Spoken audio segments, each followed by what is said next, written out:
एक महापुरुष की प्रतिमा के अपमान पर घमासान के बाद पुणे में अब शांति है। हालात तनावपूर्ण लेकिन नियंत्रण में है। पुलिस के बड़े अफसर ग्राउंड जीरो पर पहुंचे। डेप्यूटी सीएम अजीत पवार भी पुणे आए और लोगों से शांति बनाए रखने की अपील की। इससे पहले आज सुबह पुणे के डॉन यवत इलाके में जमकर बवाल हुआ। आगजनी और पथराव भी किया गया। हालात को काबू में करने के लिए पुलिस को मैदान में उतरना पड़ा।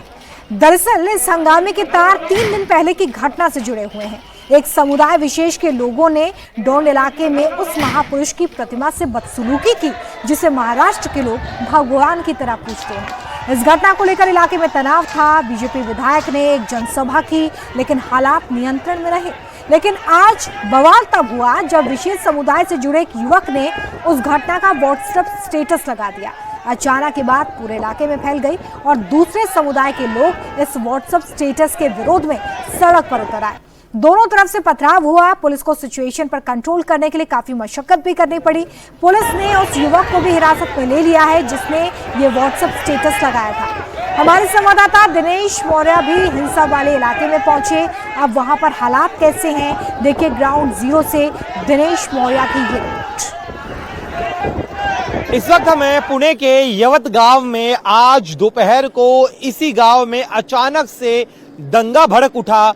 पुलिस सूत्रों के मुताबिक एक शख्स जो इसी गांव में रहता था उसने अपने सोशल मीडिया पोस्ट पर हिंदुओं की भावनाओं को भड़काने वाला स्टेटस अपलोड किया था। जैसे ही पुलिस को इस स्टेटस की जानकारी मिली उसके तत्काल बाद पुलिस यहां पहुंची। इस शख्स को हिरासत में ले लिया गया, लेकिन तब तक यह स्टेटस आग की तरह पूरे इलाके में फैल चुका था और अचानक बड़ी संख्या में इसी इलाके में रहने वाले लोग उस घर की ओर बढ़े जहां पर वो शख्स रहता था। इसके बाद अगले घंटे भर तक इस इलाके में जमकर तोड़फोड़ की गई। आगजनी की घटना हुई। एक धार्मिक स्थल को भी नुकसान पहुंचाने का प्रयास किया गया और तभी से इस घटना के बाद से बड़े पैमाने पर यहां पर पुलिस का बंदोबस्त तैनात किया गया है। एसआरपीएफ की टुकड़ियों को तैनात किया गया है। फिलहाल इस पूरे इलाके में हालात शांत है लेकिन तनाव अब भी बना हुआ है। सवाल यह है कि आखिर वो कौन शख्स है जो महाराष्ट्र में इस तरह से तनाव पैदा करना चाहता है, क्योंकि पिछले ही हफ्ते इसी पुणे के इसी इलाके में एक मंदिर में एक बड़े महापुरुष की मूर्ति थी जिस मूर्ति के साथ छेड़खानी की गई, बदसलूकी की गई और उसी के बाद से लगातार इस पूरे इलाके में काफी तनाव बना हुआ था। कल इसी जगह पर हिंदू जन आक्रोश का मोर्चा भी निकला, जनसभा भी हुई और इस दौरान काफी माहौल तनावपूर्ण था, लेकिन पुलिस ने तमाम हालात को कंट्रोल किया। जनसभा खत्म हुई, शांति से लोग अपने घर पर पहुंच गए थे। लेकिन आज अचानक सुबह सुबह इस तरह से इस व्यक्ति का इस तरह से हिंदुओं की भावनाओं को भड़काने वाला स्टेटस रखने के पीछे आखिर मंशा क्या है? क्या ये कोई सोची समझी साजिश थी या फिर इसके पीछे कोई और वजह थी? इन तमाम पहलुओं की जांच पुलिस कर रही है। फिलहाल सरकार की तरफ से अपील की गई है कि कोई भी व्यक्ति अपने सोशल मीडिया पोस्ट पर इस तरह से भड़काऊ कंटेंट को पोस्ट न करे, अफवाहों पर कोई भी भरोसा न करे। फिलहाल इस पूरे इलाके में शांति बनी हुई है। अगर कोई भी किसी की वजह से अगर अप्रिय घटना होती है तो उस पर कड़ी कार्रवाई करने के आदेश मुख्यमंत्री देवेंद्र फडणवीस ने दे दिए हैं। यवत गांव में पहुंचे हमारे संवाददाता दिनेश मौर्य ने स्थानीय लोगों से भी बातचीत की है। स्थानीय लोगों का क्या कुछ कहना है, सुनिए। यवत गांव में पिछले कई पीढ़ियों से हिंदू मुसलमान साथ मिलकर रहते आ रहे हैं। ऐसे में आखिर अचानक से यह सोशल पोस्ट कैसे आ गया, क्या इसके पीछे वजह है, इसका पता लगाने का प्रयास पुलिस कर रही है। हमारे साथ इसी गांव के एक शख्स से उनसे बात करते। क्या नाम है आपका? अयूब भाई। अयूब भाई, आप मुझे बताइए जरा, यहाँ पे जो इस लड़के ने यह पोस्ट किया आखिर वो कौन है, क्या नाम है उसका? सैयद नाम है उसका। सैयद। कितने सालों से रह रहे हैं यहाँ पे? दो पीढ़ी से रह रहा है। ठीक है, तो उसने इस तरह से पोस्ट कैसे कर दिया, क्या वजह है उसकी? क्या समझ में नहीं आया। वो शराब पीता था वो। अच्छा। शराब में उसने अपनी झक मरा दिया, उसने गलती कर दिया। उसने ये गलती नहीं होना चाहिए था। हम तो ये भगवान को पहले से मानते हैं। हम कुल देव हमारा नाथ महाराज लक्ष्मी आई। क्या कह रहे हैं कि आप भगवान को मानते हैं? आप तो बहुत लेकिन मानते, आप पूरा तो गाँव मानता है हमारा। हाँ? हमारे सब मानते हैं। अच्छा, हमारे बाप दादा से हम इधर है। आइए दिखाई जरा मंदिर बताइए। देखिए, तो ये अयूब है, इनका कहना है जैसे कि हम कह रहे हैं कि पिछले कई पीढ़ियों से यहाँ रहने वाले जो लोग हैं, चाहे उनका मजहब कोई भी हो, लेकिन सभी के कुल देवता काल भैरवनाथ प्रसन्न है। तो ये महाराष्ट्र की इस धरती का वो सांप्रदायिक एकता की मिसाल है जिसका जिक्र लगातार हो रहा है कि आखिर इस गांव में ऐसा कैसे हो गया। अयूब भाई, आप मुझे बताइए, आप कह रहे कि आसिफ, लेकिन यहाँ पे हिंदुओं के अलावा जो मुसलमान है, क्या वो भी मानते हैं? सभी मुसलमान मानते हैं, सब मानते हैं, सब मानते हैं भगवान को, नाथ महाराज को सब मानते हैं। हमारे बाप इनके भक्त थे, हमारे बाप इधर सेवा करते थे इनकी। अच्छा, कई दिन से हमारे पिताजी सेवा करते, इनकी वजह से हमारा भी बहुत कुछ अच्छा होता है, इनकी वजह से हमका पेट चलता है। अच्छा, लेकिन देखिए इसी गांव में जो बड़े बड़े महापुरुष हैं, उनके भी कई अलग अलग मूर्तियां हैं, लेकिन ऐसे में उन महापुरुषों की मूर्तियों को आखिर किसने इस तरह से जो है तोड़ने का प्रयास किया? जो सैयद नाम के लड़के ने किया जी, सैयद नाम का जो लड़का था उसने ये काम गलत किया,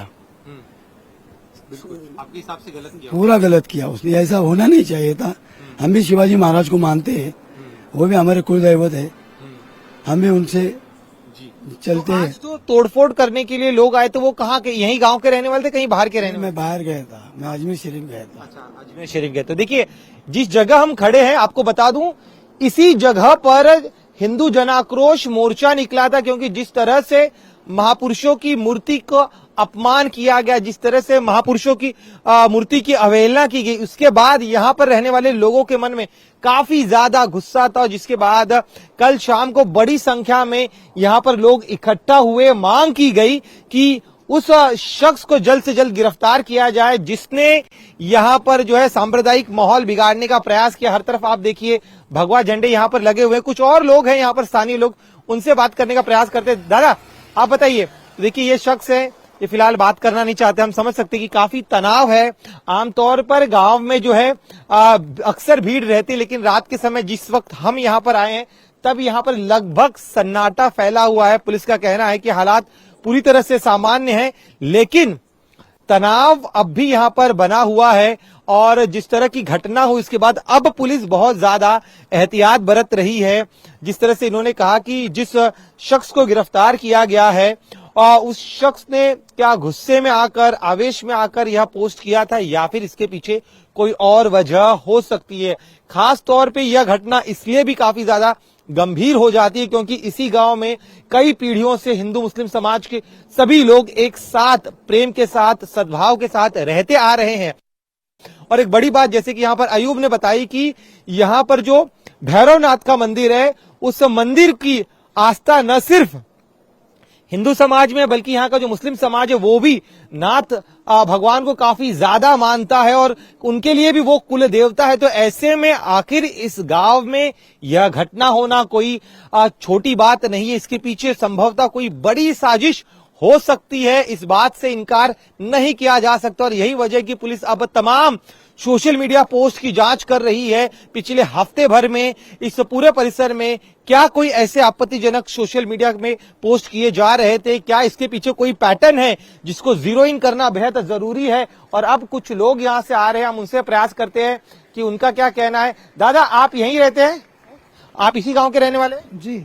आप मुझे बताइए ना, क्या हुआ था, कैसे यहाँ पर इतने सारे लोग आ गए? सर, हम नाइट करके गए थे, सो गए थे, हमें तो पता नहीं कुछ। आप मुझे अपने गांव के बारे में बताइए ना। आज यहाँ पे जिसने पोस्ट किया था, आज बड़ी संख्या में लोग आए, वहाँ तोड़फोड़ भी की गई उसके घर पर। जी सर, कुछ पता नहीं मेरे को, सच में पता नहीं। देखिए, इनका कहना है कि इनको जानकारी नहीं है, लेकिन तस्वीरें जो हम देख पा रहे हैं कि लोगों के मन में थोड़ा सा डर जरूर है, क्योंकि अब पुलिस उन साजिशकर्ताओं को ढूंढने का प्रयास कर रही है जो इस पूरे प्रकरण के पीछे संभवतः हो सकते हैं। क्योंकि एक पैटर्न नजर आ रहा है कि 7 दिन पहले महापुरुष की मूर्ति के साथ जो है बदसलूकी की जाती है और अब उसके 7 दिन बाद जब सब कुछ यहाँ पर सामान्य हो जाता है, अचानक से एक पोस्ट का इस तरह से सोशल मीडिया पर आना और उसके बाद अचानक से बड़ी संख्या में लोगों का जो उपद्रवी थे उनका बाहर आना और यहाँ पर आगजनी करना, तोड़फोड़ करना, तो यह इसके पीछे जो पैटर्न नजर आ रहा है, क्या उसमें कोई साजिश भी है, इसकी तह तक जाने का पूरा प्रयास अब पुलिस द्वारा किया जा रहा है। इसी खबर पर ज्यादा जानकारी के साथ दिनेश मौर्य हमारे साथ पुणे से जुड़ गए, सीधे उनका रुख करते हैं। दिनेश, इस वक्त वहां पर हालात कैसे बताए जा रहे हैं?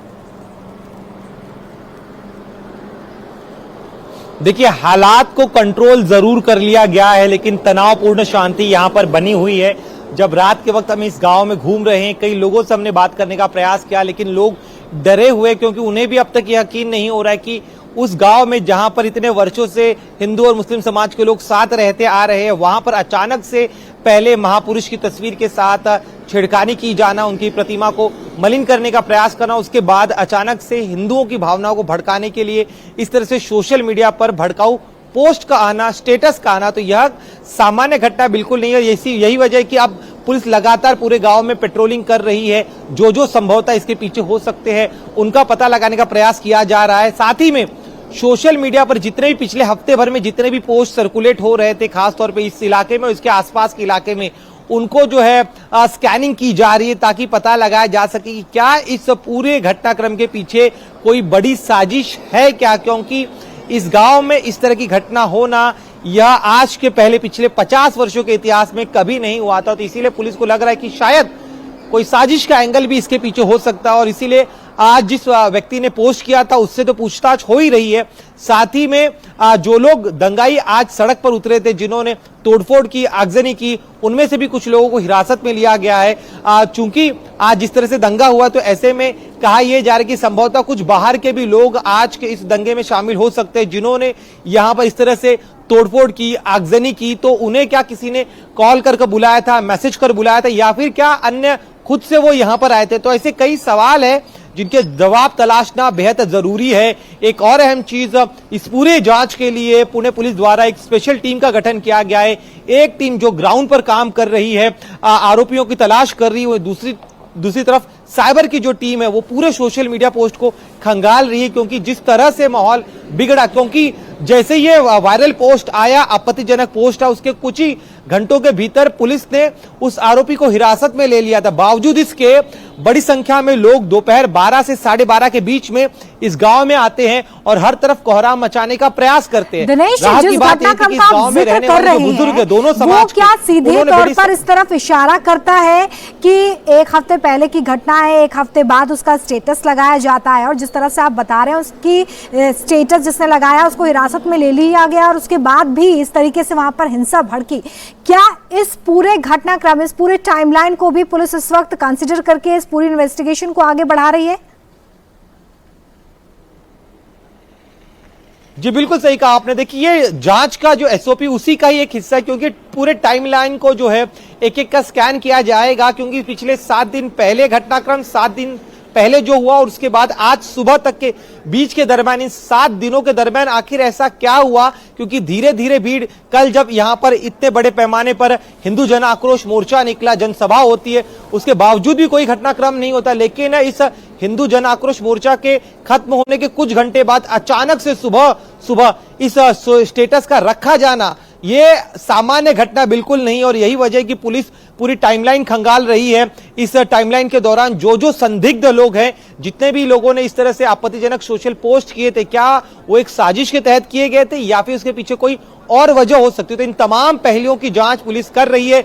जो अनसुलझे कड़ियां हैं, जो डॉट्स है, उन्हें कनेक्ट करने का प्रयास किया जा रहा है, ताकि यह पता लगाया जा सके कि अगर इसके पीछे कोई साजिश है तो वो साजिशकर्ता कौन है। एक ये बात, दूसरी ये बात कि यहां पर जो सामाजिक ताना बाना है उसको बिगाड़ने के पीछे क्या कोई सियासी मंशा भी हो सकती है, इसे भी वेरीफाई किया जा रहा है। सबसे अहम, देवेंद्र फडणवीस ने साफ कहा है कि आज जो सोशल सुबह पोस्ट किया गया, कल जरूर यहां पर जनसभा हुई, कल जरूर यहां पर मोर्चा निकला, लेकिन इसका अर्थ यह नहीं कि कोई व्यक्ति जन भावना को भड़काने के लिए, एक समाज की भावना को भड़काने के लिए इस तरह से भड़काऊ पोस्ट रख सकता है। और अगर कोई ऐसा करता है तो उस पर भी कड़ी कार्रवाई की जाएगी। साथ ही में प्रशासन की तरफ से उन तमाम एंटी सोशल एलिमेंट्स को भी एक वार्निंग दी गई कि अगर इसके आगे किसी ने भी कोई इस तरह का अप्रिय घटना को अंजाम देने का प्रयास किया तो उस पर सख्त से सख्त कठोर कार्रवाई की जाए। इस तरह के निर्देश मुख्यमंत्री देवेंद्र फडणवीस द्वारा दिए गए। जी बिल्कुल, देखिए सीएम फडणवीस ने कहा है कि जो भी हिंसा फैला रहे हैं उन पर कड़ी कार्रवाई की जाएगी। दिनेश, इस वक्त आप वहीं पर मौजूद हैं, हालातों को आप खुद देख पा रहे हैं, समझ पा रहे हैं, कुछ लोगों से आपकी बातचीत हुई है, वो बता पा रहे हैं कि एग्जैक्टली उस वक्त क्या हुआ था और इस वक्त वो क्या महसूस कर रहे हैं?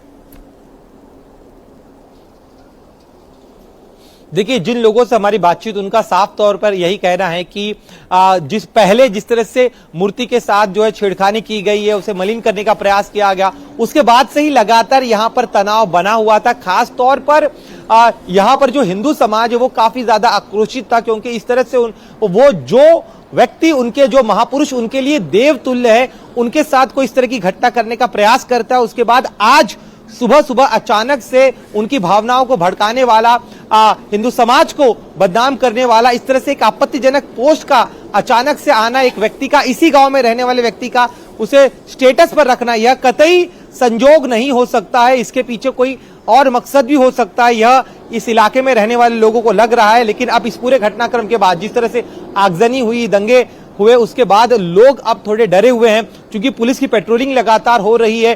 पुलिस की तरफ से लगातार अपील भी की जा रही है कि लोग जो है शांति बनाकर रखें। तो ऐसे में तनाव बना हुआ है, हालात पूरी तरह से सामान्य भले ही बाहर से दिखाई दे रहे हो, लेकिन कई लोगों से हमने बातचीत करने का प्रयास किया, वो डरे हुए थे, सहमे हुए थे, खुलकर इस मुद्दे पर बात नहीं कर रहे हैं। लेकिन कुछ लोग जरूर है जिन्होंने इस पर बात की। उनका कहना है कि जो कुछ भी हुआ वो इस गांव की संस्कृति बिल्कुल नहीं है। जी बिल्कुल, और जिस संस्कृति को यहाँ पर ठेस पहुंचाने का काम हुआ है, उसे अब पुलिस की तरफ से चुन चुन कर ढूंढा जा रहा है और उन पर एक्शन भी लिया जाएगा। बहुत शुक्रिया दिनेश, हमारे साथ जुड़ने के लिए।